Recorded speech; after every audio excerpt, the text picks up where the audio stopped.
There was definitely promising things there.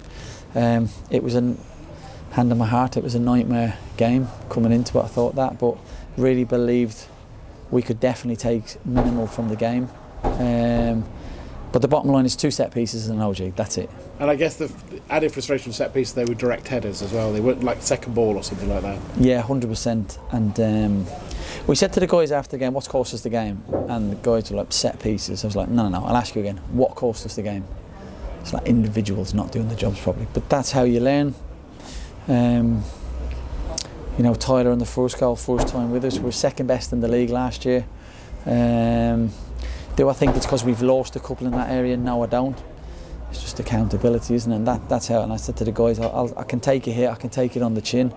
We pick ourselves up, dust ourselves down. It's just responsibilities. When you watch the best teams in the league or in the season, every season, the teams that are the best of set pieces, they've got 2 things in common. The first thing is delivery, and the second thing is the desire to either head or defend balls. And that was the difference today. And in the second half, I thought after they kind of dominated the first 10 to 15 minutes, which you kind of expect at home at the start of the season.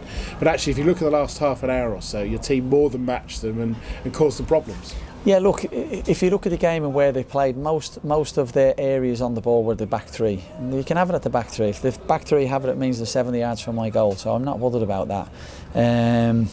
So I thought we managed that quite well. I was quite happy to give up that possession. I'm not bothered if they want to play around at the back. It was always going to be a counter-attacking performance, hopefully hit them on the break or perhaps get a set piece herself. It was always going to be something like that. And I thought there were some really promising moments in that, so there's lots to take forward. Little cameo moments from all of your new signings, I thought, but particularly Ethan Hamilton caught the eye for us. We gave him man of the match today, and he looks like a player that, when you watch videos on YouTube, you see him scoring long-range shots. What you don't see is him facing his own goal, taking the ball under pressure and dealing with it, which clearly is part of his game as well. Yeah, he's a really good technician, wants the ball, understands where to receive, how to receive. He's a good footballer. He's got a real steel about him, which I showed today. And I thought the biggest thing I thought was really stood out was his personality today.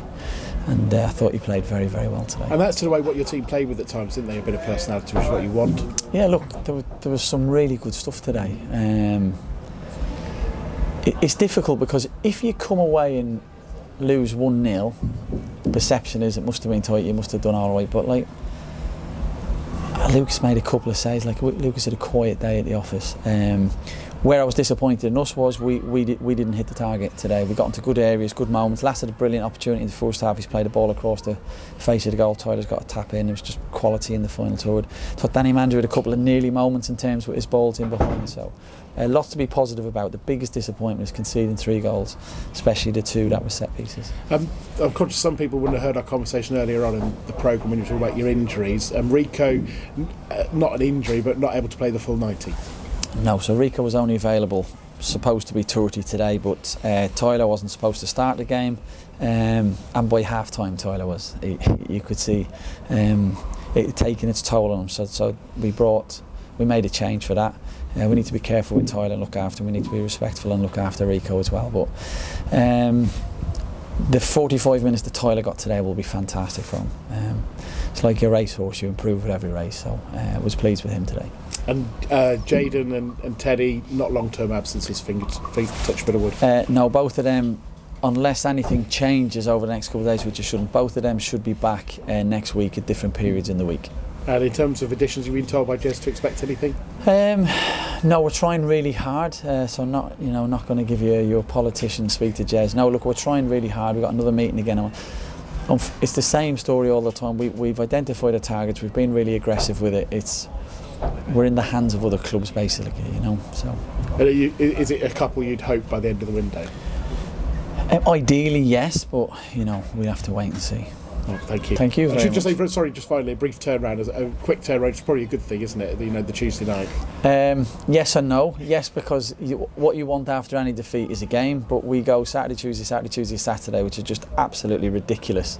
At the earliest part of the season, when players are probably at the least fittest and most vulnerable, somebody decides, let's put as many games in as possible. It's ridiculous, and we don't have budgets and squads to deal with that, so it just doesn't help us, but it gives us an opportunity to get a W on the board. Yeah, and I think we're going to be playing games till about 5:45 at times this season. Yeah, look, It's a difficult one because they're the rules. Nobody's cheating. I get it. They've been very accurate at the times, but if you're a Bolton or a team like that that's going to dominate games and be winning the league, there'll be a game where you'll need them extra few minutes. You know, I remember playing Sheffield Wednesday last year and he put 8 minutes up, and in the 9th minute I'm like, come on, we'd plenty of games and tough moments where you think, you know, just blow up, but it is what it is, the same for everybody else. I was looking at my phone in the dressing room when the game was over and somebody in our league was still playing. Yeah. It's like, wow. Mark, thank you. Pleasure, thank you.